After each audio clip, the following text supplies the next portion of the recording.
యువభేరి ప్రత్యేక హోదా సభలతో ప్రజలను తన వైపు తిప్పుకునేందుకు ప్రయత్నిస్తున్న వైసీపీ అధినేత వైఎస్ జగన్మోహన్ రెడ్డి పార్టీ బలోపేతానికి మరో కీలక నిర్ణయం తీసుకున్నట్టు తెలుస్తోంది. 2019 ఎన్నికల్లో విజయ దుందుబి మోగించి అధికార పీఠాన్ని దక్కించుకునేందుకు పావులు కదుపుతోన్న జగన్ అధికార పార్టీ తెలుగుదేశానికి ధీటుగా ఆపరేషన్ ఆకర్ష్ చేపట్టాలని డిసైడ్ అయ్యారు. రాజకీయ వ్యూహకర్త ప్రశాంత్ కిషోర్ సేవలను వినియోగించుకుంటున్న జగన్ పార్టీ బలోపేతానికి పక్కా స్కెచ్ వేశారనే టాక్ వినిపిస్తోంది.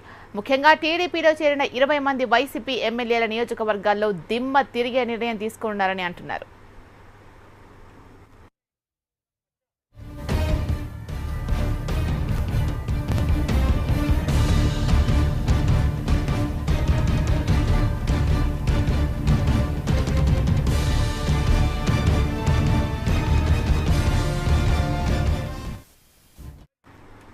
టీడీపీ మాదిరిగా ప్రత్యర్థి ఎమ్మెల్యేలపై ఫోకస్ పెట్టకుండా తన తండ్రి వైఎస్ రాజశేఖర రెడ్డి సన్నిహితులపై జగన్ దృష్టి పెట్టారు.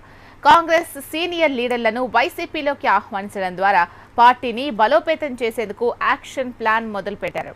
2014 ఎన్నికల సమయంలో ఎంతో మంది కాంగ్రెస్ లీడర్లు వైసీపీలో చేరేందుకు ప్రయత్నించినా తాను ఆసక్తి చూపకపోవడంతో వెనుదిరిగిన నేతలందరినీ ఇప్పుడు పార్టీలోకి రప్పించేందుకు ప్రయత్నిస్తున్నారు. బొత్స, ధర్మాన, పార్థసారథి లాంటి నేతలను రంగంలోకి దింపిన జగన్ వైఎస్ సన్నిహితులు కాంగ్రెస్ సీనియర్ లీడర్లతో మంతనాలు జరుపుతున్నట్టు తెలుస్తోంది. అయితే వైఎస్ సన్నిహితుల్లో కొందరు జగన్తో సత్సంబంధాలు కొనసాగిస్తున్నారని, వాళ్లంతా త్వరలోనే వైసీపీ తీర్థం పుచ్చుకోవడం ఖాయమనే టాక్ వినిపిస్తోంది.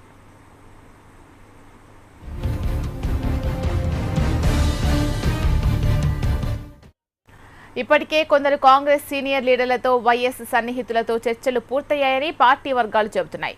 ముఖ్యంగా ఉభయ గోదావరి జిల్లాల నుంచి పలువురు నేతలు త్వరలోనే వైసీపీలో చేరనున్నారని అంటున్నారు. మరికొందరు అవసరమైనప్పుడు పార్టీలోకి వస్తామని జగన్ కు హామీ ఇచ్చారని చెబుతున్నారు. అయితే తన తండ్రి సన్నిహితులను కాంగ్రెస్ సీనియర్లను వైసీపీలోకి తేవడం ద్వారా పార్టీని బలోపేతం చేయాలనుకుంటున్న జగన్ వ్యూహం ఎంతవరకు వర్కౌట్ అవుతుందో చూడాలి.